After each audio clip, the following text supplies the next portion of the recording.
Welcome to the Gay Buddhist Forum, where teachers from all schools of Buddhism offer their perspectives on the Dharma and its application in modern times, especially for LGBTQI audiences. These talks are offered freely to the world and made possible by appreciative listeners. If you would like to support our efforts to share the Dharma with underserved audiences, please visit gaybuddhist.org. There you can donate, find a list of upcoming speakers, or enjoy many hundreds of these recorded talks dating back to 1996. Okay, it's our custom to go around and introduce ourselves.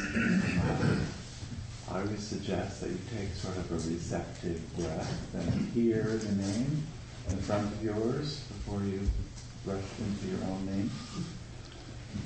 My name is Joe. My name is Dennis. Jack. My name is Steph. My name is Tony. My name is Matthew. My name is Mark. My name is Larry. I'm Clint. I'm David. Eduardo. My name is Jerry. My name is Bob. I'm Jim. Don. Mike. Peter. I'm Andreas. Jim. I'm George. Michael. I'm Grisha. David.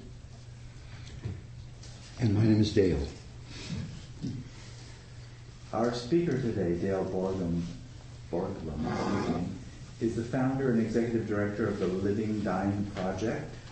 He's a pioneer in the conscious dying movement and has worked directly with thousands of people with life-threatening illness and their families for over 30 years. In 1981, he founded the first residential facility for people who wish to die consciously in the United States, the Dying Center. He has taught and lectured extensively on the topics of spiritual support for those with life-threatening illness, caregiving as a spiritual practice, and healing at the edge of illness, of death, of loss, of crisis. He's the co-author of Journey of Awakening, a Meditator's Guidebook, and has taught meditation for the past 35 years. Welcome. Thank you, Joe. Thank you for having me. I'm so glad to be here today. I think this is about the 5th year in a row that I've been invited back. And today I wanted to talk about weaving devotion into daily life. I have been a Buddhist meditator for a long time. I'm a recovering mathematician. I have a PhD in mathematics, and that taught me to analyze, categorize, and understand. So that in a way, Vipassana and Zen practice were very natural practices for me. My first meditation teacher, luckily enough for me, was Suzuki Roshi at San Francisco Zen Center. And I've also done a lot of Vipassana meditating. But I have to admit that I have a really difficult time being aware all day long. And even though I've been meditating, I think the bio that you read is really old. I think I've been a meditation teacher now for about 45 years instead of 35 years. That I notice again and again that just the attempt to be present in my life is overwhelmed by the 100 emails a day that I get and people who are suffering and dying and all those things that are going on. I remember I was in India and I was doing 4 straight 10-day Vipassana retreats with a guy named Goenka. And between 2 of the retreats I needed to go to a bank and change some traveler's checks. So in India, going to a bank and changing traveler's checks is not quite as simple as you might expect. You might be in the bank for 3 hours or so just to give the person the traveler's checks and get your money back. And I was sitting there waiting, In the bank waiting also was another guy from the retreat. And I said, what are you doing? He said, well, I'm watching my breath. What are you doing? And I was enjoying being in India. I wasn't really watching my breath. So what I really did come to, though, eventually, was that there are different schools of Buddhism. There are developmental schools, if you will. One builds upon the other. And I'd like to talk about that development and then particularly get into the tantric stage of practice, which is Vajrayana or Tibetan Buddhism. It's also certainly part of Hinduism, and one could make the case that it really is the core of any devotional teaching, whether it's Judaic or Christian or Sufi or whatever it might happen to be.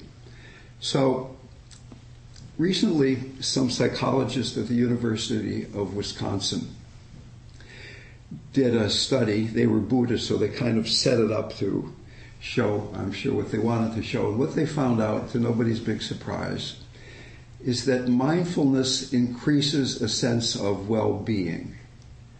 You sleep better, you have better relationships, etc. No big surprise there. But what they did find that was much more interesting was that if you also cultivate compassion, it really speeds up the movement toward well-being. So now, instead of just doing one thing, being mindful, you're doing two things. You're being mindful, and you're opening your heart to what it is you're being mindful of. Okay, so Vipassana, Hinayana, Theravada Buddhism is about learning to be present in our lives and particularly becoming aware of the problematic nature of the way we live in dualistic existence, the way suffering arises. I work with people who are often approaching death, and it is my experience that cancer does not cause suffering, that dying does not cause suffering, but it is resistance to cancer, resistance to dying that causes suffering. And you might say, well, of course, if you're having cancer in your body, you're going to be suffering, but it's much easier to work with the suffering if we're clear that it's arising from the resistance, not from the cancer itself. So Vipassana, when we go into awareness deeply enough, we begin to see how suffering arises, how there is this grasping, there is this reifying of the ego structure that is diluted into thinking that it is the locus of our subjectivity, that there is an I who is experiencing an objective reality out there, and the ego is who is doing it. And we'll get to what actually is the case when we get to the Vajrayana stage. So that if, in fact, you're able to pay attention clearly enough, then compassion begins to rise on its own, and or you can begin to cultivate compassion as the Mahayana Zen next stage of Buddhist practice. And Mahayana Buddhism, large vehicle, brings in the notion of the bodhisattva ideal, that we're practicing not just to liberate ourselves from suffering, but we're practicing for all beings. And for me, and I think for a lot of people, that loving, open-hearted motivation is a great boon, a great aid to practice. Practice is difficult. It means looking at places where we're cowardly, where we're frightened, where we're arrogant, where we're, as well as all the beautiful places. And if there isn't some strong motivation in the beginning, and then this open-hearted response to these places in our psyche that aren't always so pretty, practice becomes a very difficult thing. So it really is, for me at least, the open-hearted quality, the compassionate quality, that makes it much easier to bring awareness into my daily life.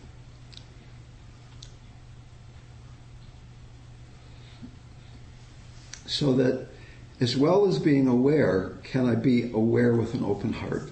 Can I bring a softness, a tenderness, an intimacy to those places where I'm seeing suffering around me, in the political dialogue in our country, what's happening to the planet, and certainly and often primarily what's happening to myself. Traditionally, compassion is taught in Asian cultures as compassion for the suffering other person, because these practices were developed by and for people a few thousand years ago who were grounded, centered, and loved their mommy and daddy. How many people in the room is that? Right? So that we need to, in a way, go back and have compassion for the places where we aren't fully able to be present, rather than assuming that we're ready to begin this great project of disidentifying with that which is separate, with our ego structure, and identifying with our true nature. The Dalai Lama, on his third visit to America, said, "Now I'm beginning to understand, and it makes me very sad, you Americans don't like yourselves." So that it's kind of assumed in practice that we like ourselves enough to let go of these difficulties, what's arising through awareness. And consequently, it's of crucial importance for Westerners to bring compassion to these places where we're having a hard time being present. There is then a third yana of Buddhism, Hinayana, which is Vipassana, Mahayana, which is Zen, Vajrayana, Tibetan Buddhism. And in Tibetan Buddhism, when the practitioner has done sufficient practice in cultivating awareness and cultivating compassion, then the empowerment stage begins. One goes into the Lama, and he or she, it's almost always a he, hits you on the head with a magic stick or something and gives you a mantra and gives you a visualization. And you then are empowered to become the deity who represents this wholesome quality. So that initially in devotional practice, we often feel that I'm inadequate, I'm coming from a sense of poverty. God is great, God is wonderful. I hope it's okay to use God in this esteemed hall here. And God is so much greater than I. But in Vajrayana Buddhism, we begin to find out that this deity out there is really our own true nature. That what we're invoking in the beginning of practice is who we actually are. That it isn't something separate. And the way this happens is because the quality of heart is spacious. The quality of the heart is selfless. And consequently, as the heart is revealed to be more and more sky-like, the divine nature of who we are begins to be revealed. So what's being said here is that one can then begin to have this tantric relationship with one's experience beyond pure and impure. That I can look around the room, you can look around the room, and we can see our differences, we can see how we are finite beings, but at the same time we can go beyond any judgment. We can go beyond even a dualistic loving and be in that place where the deity is not some notion of something outside that's better, but it is inherent in all that we are experiencing. So, Tantra literally means to weave. And the notion then is, can we weave this sense of sacredness into our daily lives?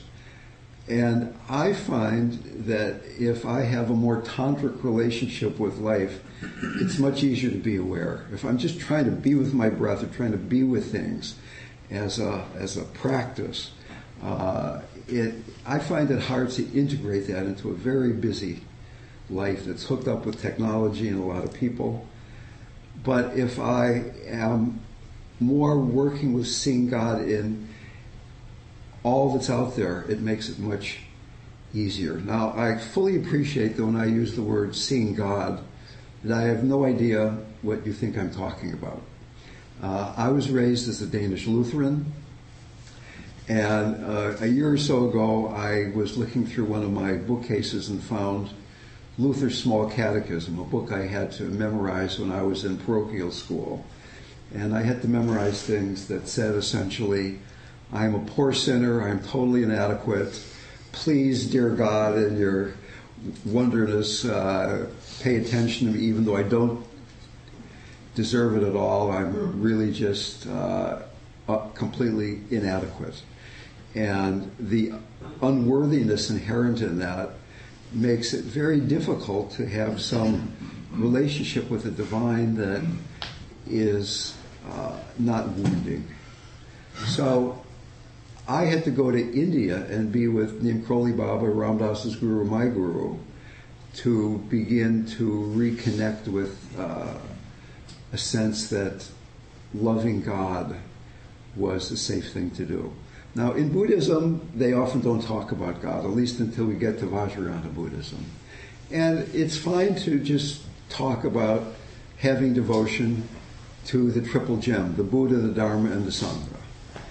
It doesn't have to be an anthropomorphized notion of God that's out there. And in fact, when we anthropomorphize God, we tend to project our own limitations onto that projection, so that if we judge ourselves, we will project a judgmental God. If we don't really love ourselves, we'll project a God who is loving only if you act in certain kinds of ways. So there's a certain wisdom in Vajrayana Buddhism that we don't get to the empowerment stage until we have spent a lot of time cultivating awareness, really getting how suffering arises, and a lot of time cultivating compassion. The Bodhisattva vow, as I'm sure you remember, is sentient beings are numberless. I vow to save them. That's a pretty tall order. Desires are inexhaustible. I vow to put an end to them. Can we do that today? The dharmas are boundless. I vow to master them. The Buddha's way is unsurpassable. I vow to attain it. So clearly, that's something that we're going to fail at.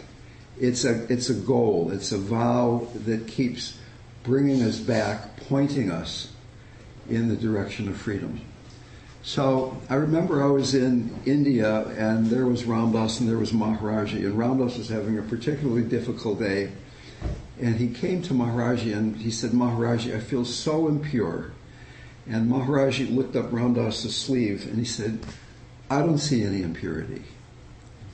So imagine being able to look at yourself, to look at others and not see any impurity, how much easier it would be to be aware. Recent experiments in quantum mechanics are validating what tantric mystics said thousands of years ago. And what they are saying is that reality is not objective and separable. And what that means, an objective reality, is that there's something out there that is not affected by observation. There's actually a brick wall on the other side of the room, and that's there whether I'm looking at it or not. It's just a solid brick wall. And that reality is separable means that if I pick up this piece of paper, there is something potentially on the other side of the world that is not affected by that movement. Okay, but quantum mechanics has proved that that cannot be the case, that those things can't be true. And what is the case, according to quantum mechanics and according to tantric wisdom, is that consciousness is flowing through us and creating reality, rather than we are perceiving a solid reality through our senses. So just for a moment, imagine that I'm not this separate thing sitting talking to all you guys, and that your ears and your eyes are not receiving the solid reality, but that you are a filtering device, and the one consciousness, only one consciousness, is flowing through you, and it's creating what's happening in this room right now.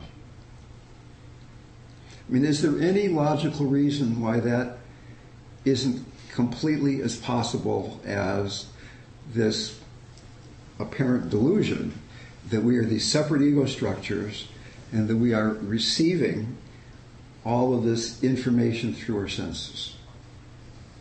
How different reality then begins to seem. How there is possibly then the sacred quality of existence begins to be revealed. So you probably all heard of a dance called the country two-step. And I have come up with a new dance called the tantric three-step. It's not really a dance, but it's a practice. The first step is becoming aware, vipassana, being mindful of exactly what it is that's going on. The second step of this dance is to be having a loving, compassionate relationship toward what it is that's going on, with what it is that's going on. And the third step is this surrender into consciousness. This surrender into, in a way, dying into the sacred nature of things, having a devotional relationship with what it is that we are experiencing. So the Mueller report came out, I believe it was yesterday or Friday, 2 days ago, 1 day ago, whatever it was.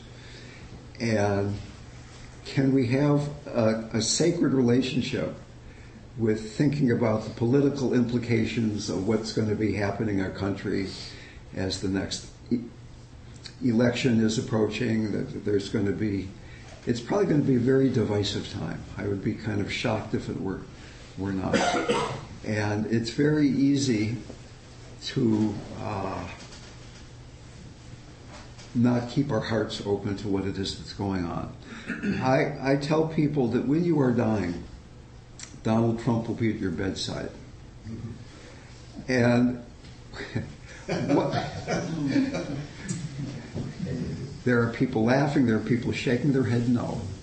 And what I'm saying is if there's any place in you that reacts when I say Donald Trump, that place of reactivity in you will be there as you're dying. So it's not that he in form is going to be sitting there, but the place where attachment arises in response to that notion, that's going to be there as you're dying. So that compassion is about keeping our heart open. Compassion in relationship to Donald Trump, whether you love him or you hate him, it's not compassion to Donald Trump. It's you being in the state of compassion and openness and being able to think about him at the same time. Can you think about him and not close your heart? To this extent you can't, he's winning, right? Is it possible to go back to this compassion stage, to the Mahayana stage, and have a spacious heart? The nature of the heart is boundless, empty of self, vast as the sky. There are three qualities to the compassionate heart. It's connected, it's warm, and it's spacious. Can we think about Donald Trump? Even if you're somebody who really thinks he's the greatest president that there ever has been, and there are people in my immediate family who think that, people I have Thanksgiving dinner with. Okay? So that whether it's a pushing away or grasping at, in either way, that closes the heart. Can we be with that concept and stay wide open? And if we can do that, then this tantric possibility of just realizing that reality is flowing from us rather than we're grabbing all this stuff through our senses becomes a real possibility. So that this tantric three-step dance, can we do it right now? Can you be aware of, in your body, how you're reacting to what it is that I'm saying, without making up a story about it, what is it that's going on right now in you? Without any narrative, just naked meeting what's going on. Can your heart open to that? Can there be an intimacy with that, a tenderness in relationship to that? And then can we, in that spaciousness of that open heart, go into the possibility of this devotional reality, that this is sacred, it's beyond pure and impure.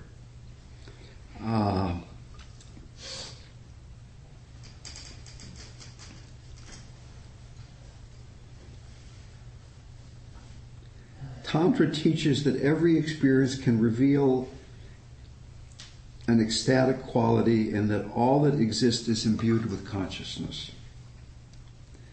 Can we have that juiciness? Can we have that connectedness with our experience? In a way, the beloved, if there is a beloved, can only be all of it. It's not only the good stuff. The beloved can only be everything. So I'd like to just stop for a moment before I plunge on and ask, are there any remarks or comments? I'd rather not this be a... do I have an hour here? How long does it go on for? What's the... Till about 5 yeah. Okay. So I've got another couple of pages here of quotes and notes and things, but I would just like to ask if there are any comments before I go on. I have a... the thing with the quantum physics realities, I find totally fascinating.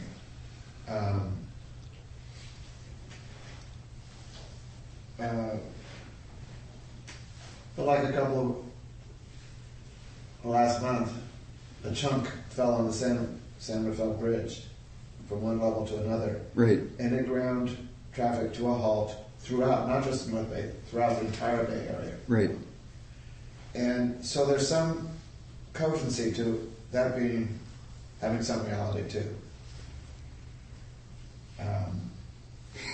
It was a big piece of rock. It was real. A big piece of rock.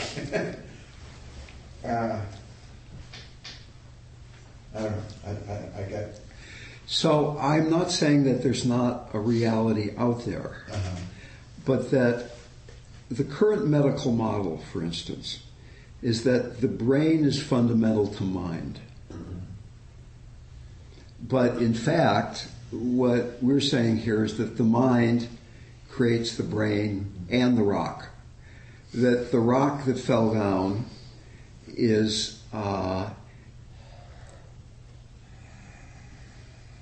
contained in awareness. It's contained in consciousness. So that there's this Buddhist saying or trope or whatever it would be, that if a tree falls in the forest and there's no consciousness there, there's no sound. Because sound is sound waves meeting consciousness. Let me give you my favorite scientific experiment. It's got 3 parts. First part is not so interesting. Second part is mildly interesting. Third part is mind-blowing. Okay, so they found some people who supposedly had paranormal abilities, the ability to affect physical reality. And they developed a machine that generated subatomic particles that randomly decayed into subatomic particle A or B. And they asked these people with the paranormal abilities, could you visualize that these decaying particles go to side A as we do this experiment. And there were people that could do this in a highly statistically significant way. Yeah, okay. Part number 2, they said, we're going to do this experiment tomorrow. We'd like you to visualize today that it goes to side A tomorrow, or to side B, whichever. And there were people that could do that in a highly statistically significant way. But the interesting part, the mind-blowing part, is they did the experiment yesterday. And they said, hey, we did the experiment yesterday. We would like you to visualize today that yesterday it went to side A. And what do you think happened? What do you think happened? They went to side A. What? They went to side A. Not so simple. If anybody had looked at the results, if the results had entered into human consciousness, all the visualizing in the world didn't change it at all. But if the results were only in a computer hard drive, then they could change the past. Can you say it one more time? They ran the experiment yesterday. Yeah. And if a scientist had looked at the results of what happened yesterday, then all the visualizing today had no effect. It was just, I mean, they were doing this like thousands of times. So it's like flipping a coin 10,000 times. It's going to, because of the law of large numbers, it's going to come pretty close to 50-50, right? Okay. So no effect at all if anybody had looked at it. But if nobody had looked at it, if the results had not entered into consciousness, then the past was affected. I mean, language breaks down a little bit here. To say we changed the past might not be completely accurate. Yes, sir. Is it possible to come up with an experimental control for what you're describing, so you have the unaffected and at the same time the affected happening on the same day, so that you know whether what you've just seen was real or valid? I don't know if I'm making myself. Yeah, and I don't want to go too far into this little detour here, but one could do that. But I mean, supposedly these people did this a whole bunch of times, and it was very clear that if anybody looked at it, there was no effect. If anybody looked at it, there was no effect, but if it had not entered into consciousness, it was if it was you were trying to affect the present or the future. So we could get into Schrodinger's cat and all that stuff, and I think we're kind of drifting off into the nether reaches here a little bit, if I can. So my first meditation teacher, Suzuki Roshi, said, I don't know anything about consciousness. I just try to teach my students how to hear the birds sing. Okay. And my Guru Maharaji said, it's better to see God in everything than to try to figure it out. So what we're doing here is in a way trying to figure it out. I'm trying to give a pep talk for this Vajrayana path, is having some devotional relationship with our experience and our reality, even if you're not somebody who has a theistic worldview, or there's a God upstairs or a God immanent, or however you want to look at that, but that there's a sacred quality to reality. There's a wonderful, wonderful teacher that I'm sure many of you have heard of, Ramana Maharshi, who was the fellow that talked about self-inquiry, who his main thing was asking yourself, who am I? And here's just a small little experiment. I'm going to ask you a question that I'd like you to respond to, not necessarily out loud, but just to yourself. Are you aware? Are you aware? You answered that question. You probably said yes. And the trick is to stay in that place between the end of the question and the yes. That's where you stay, right? Not the content of awareness, but awareness itself. Letting the content take care of itself. What happened between the question mark, are you aware, and the yes? You were looking at awareness. Oh yes, there's awareness. And there's always awareness, whether it's between the question mark and the answer, or right now when you're listening to the sound of my voice. or the silence when I stop, what is it that's constant? What is it that continues? So I'm bringing up Ramana Maharshi because one of his favorite teachers was a 14th century mystic called Namdev, who his whole thing was just saying God's name. And I love mantra. I have a mala here that I've had on me since 1968 or whatever that was. And he said that this Saint Namdev said, the universe, he said, the name permeates the universe densely. The name is form and form is name. So that in a way, it's all consciousness, it's all God, that there's no distinction between God and name. In the beginning was the Word, and the Word was with God, and the Word was God. So in Tantric Buddhism, in Vajrayana Buddhism, very often people spend a lot of time saying mantras as a way of opening the heart, of creating that relationship with the sacred.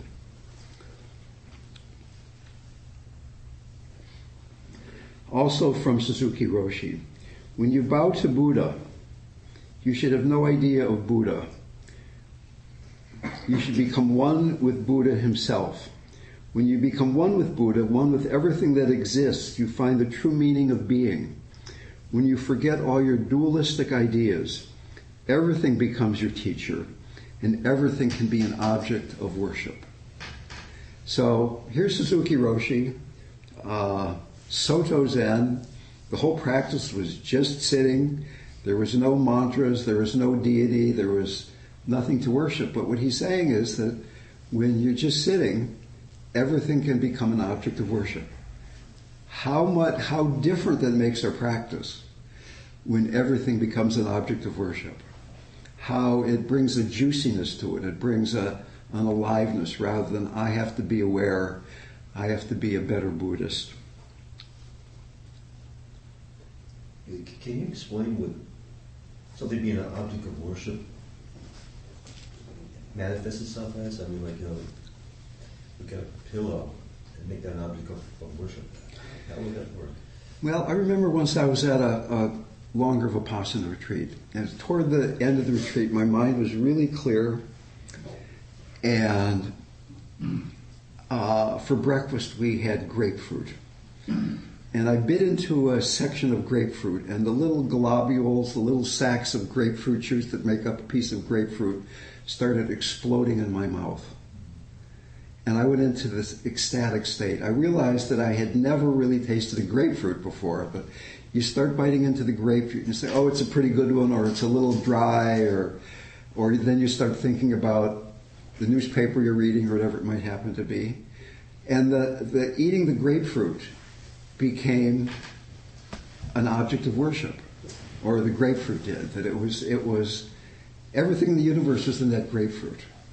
One of the notions of Tantra is that the body, your body, my body, is the microcosm for the whole universe. So that what we're experiencing here is everything, if you will. If I can, I'd like to tell you one brief story that maybe gives you a better answer to.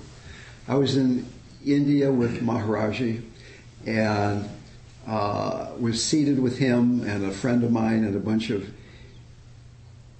other devotees, and he turned to us and said, how much do you pay for milk in America? And my friend made a quick calculation and said, so many rupees per kilo, which is the way you buy milk in India, of course.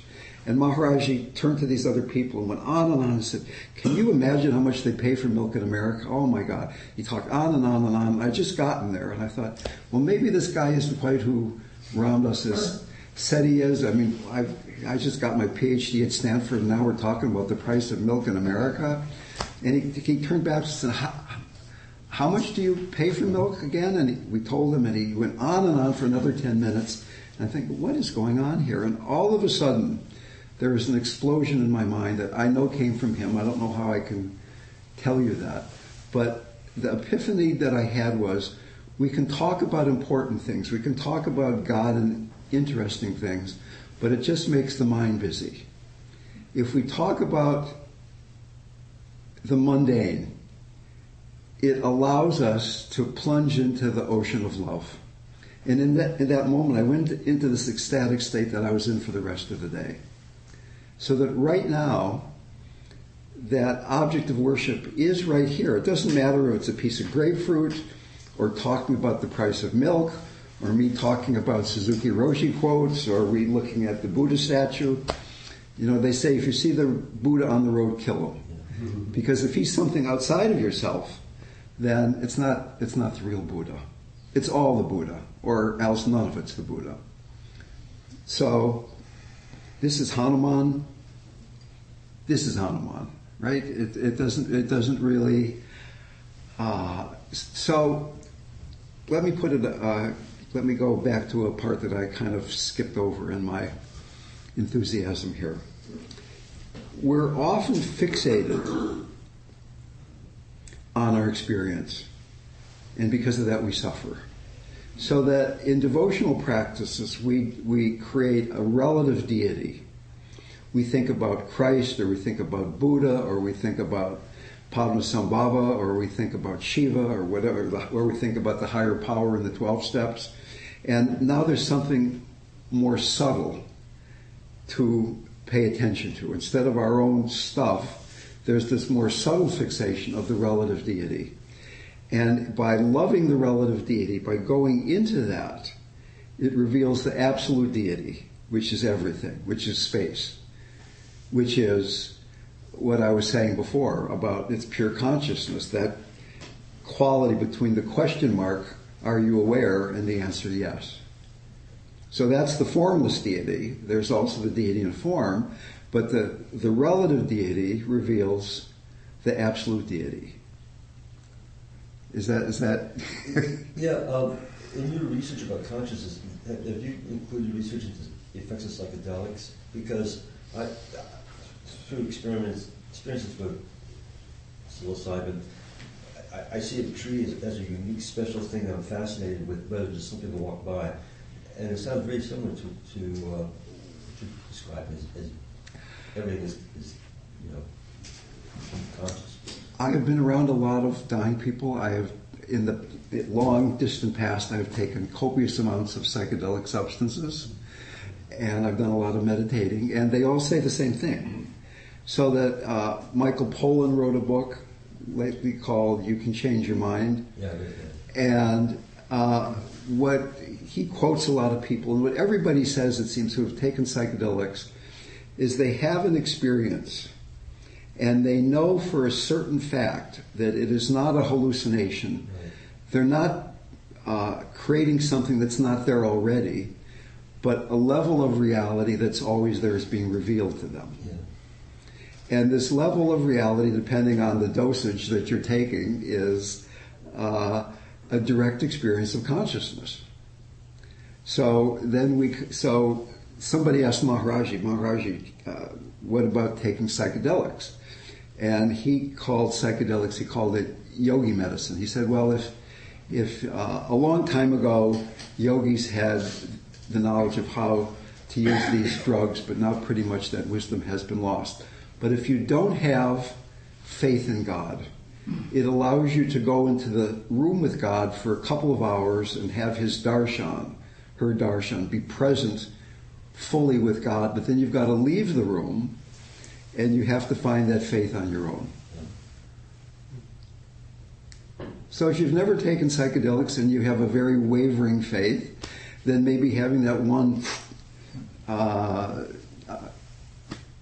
awakening experience can be very useful. Certainly, there is now much current research about using psychedelics to work with fear of death for people with life-threatening illnesses. And there's very positive results with either MDMA or psilocybin or even ketamine and working with people with deep depression or PTSD. But this is the Buddhist society here, so we're not taking drugs today. We're talking about how can we find this directly. And to me, the problem with taking drugs is that it's not just the rock falling off of the bridge that Jim was talking about, but you you take a substance out of a bottle or a little pouch or something and you put it in your mouth, and it's hard not to be assuming that there's this external thing you're putting internal to you, and that's what's making a difference. It really creates, it's hard to go beyond the duality of that. And that many people then get addicted to the experience. Not that the drug itself is addicting, but that I want to keep going back there. And I remember taking psychedelics and going to the beach when I was going to Stanford and thinking, when I'm done with this, I can be whoever I want to be. And I would drive back on my motorcycle back to Palo Alto, and my personality would gradually reconstitute itself. That's, oh my God, there it is again. And it was pretty much as solid as ever. But as long as you have this experience, whether it's through meditation or whether it's through raising triplets or whether it's through psychedelics or whether it's through music or sex, consciousness doesn't care how you get there. But if you have that experience that you're not just this separate sack of skin walking around that's encasing an ego structure, but that you're all of this, then you still get angry, you still get afraid, you still have these experiences, but it's contextualized in a much, much bigger space. Pema Chodron has this wonderful quote where she says, "You're the sky and everything else is just the weather." Okay, so the weather keeps coming. There's still thunderstorms and lightning and hail and sunny days and beautiful clouds and scary clouds. But are you the weather, or are you the sky that the weather's happening in?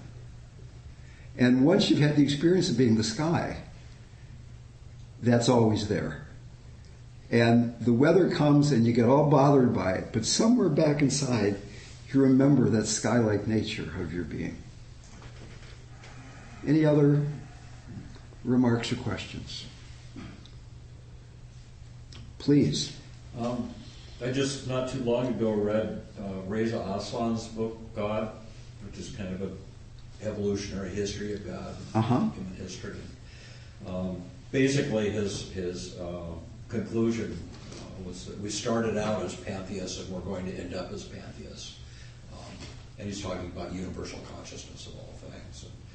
And in between, we had many gods, and then we had a single God, and then we had a God that looked like us, but the God's going to become, once again, like our cave people ancestors. We will see God and everything.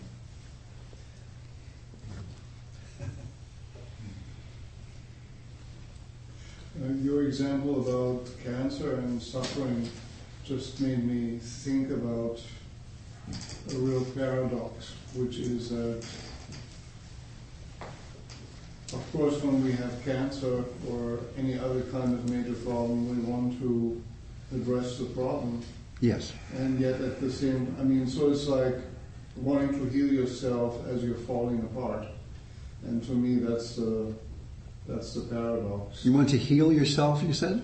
Yeah, as while you're falling apart and dying. Well, heal means to make whole. So you're saying make whole as we're falling apart. And healing, to me, being whole means going beyond suffering. That healing can certainly include dying.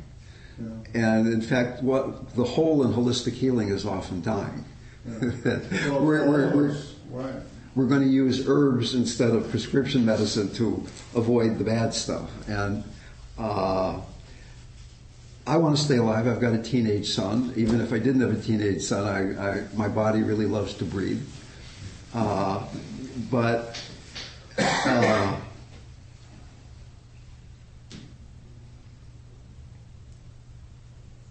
we really didn't talk much about motivation. Before Hinayana, Mahayana, Vajrayana, we look at motivation. You're going to die, but you don't know when. Life is precious, etc. What is it we really want? If we want to be free, then falling apart or going into pieces or whatever phrase you use there can be a very useful pointing at what it is that still needs to be healed. It's very good news. Here's the place to bring my heart, because here's a place I'm resisting, here's a place that's causing suffering. If on the other hand you want to be happy, then that's pretty bad news that you're going to pieces. If we're going toward truth, happiness will be a wonderful side effect. But if we're grasping at happiness, we have to be juggling. Is this a happy-making experience or not?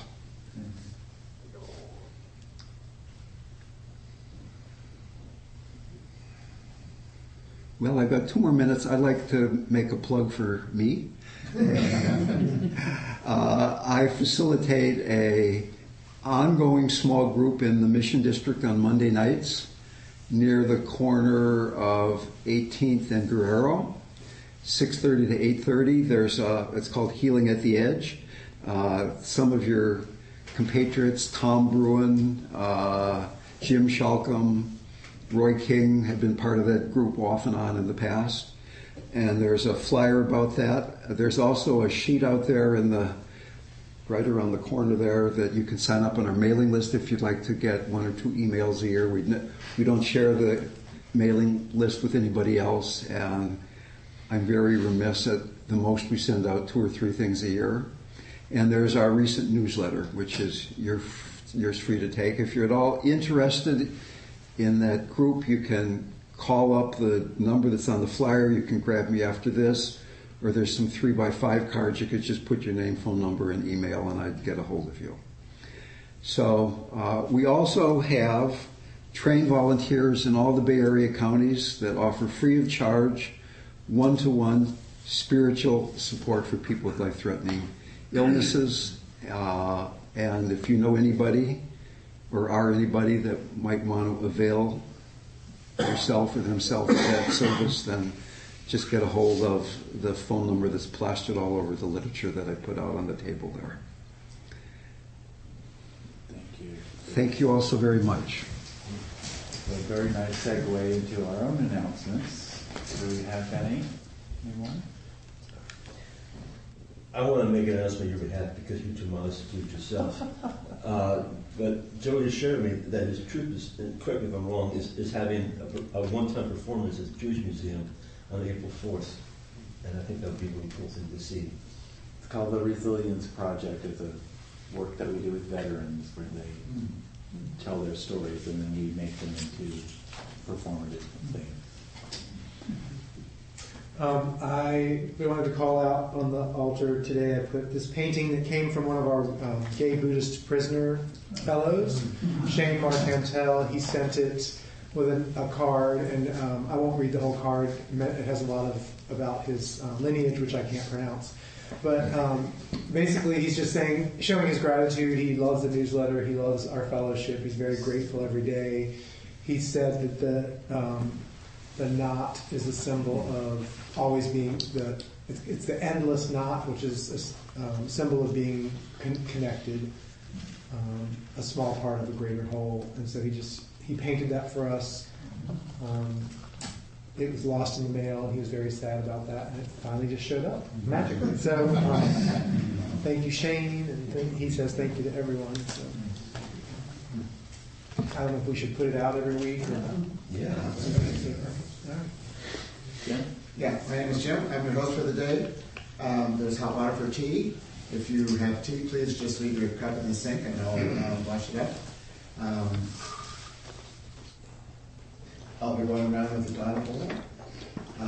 Or stalking at the door. Donna means supporting priests, supporting poor people, and helping to support the new village well or water tower. And that's what the GBF is. So feel free to give freely. Many of us were at an all-day retreat yesterday, which was an extraordinary thing.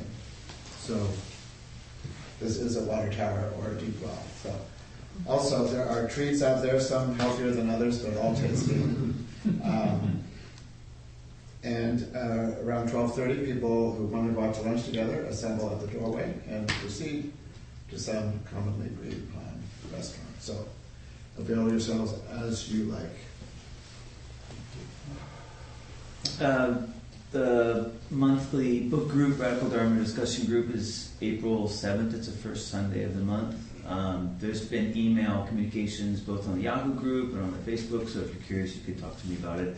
But it's not a big group, big reading. It's just 3 articles actually this month. You could actually do it in a week's time. So if you're interested, give me a shout. A reminder that our talks are available on the internet at the GBF website, guidebuddhist.org. All right.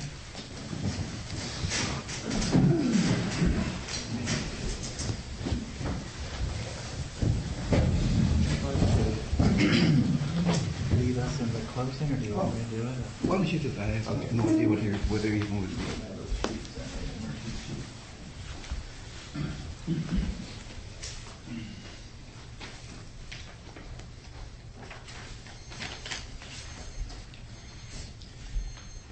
By the power and truth of this practice, may all beings have happiness and the causes of happiness. May all be free from sorrow and the causes of sorrow. May all never be separated from the sacred happiness which is without sorrow. And may all live in equanimity, without too much attachment or too much aversion, believing in the equality of all that lives. Thank you for listening to the Gay Buddhist Forum. If you would like to hear several new talks per month and be notified of upcoming speakers so you can participate live, please subscribe to this podcast, like us on Facebook, and join our mailing list by visiting gaybuddhist.org.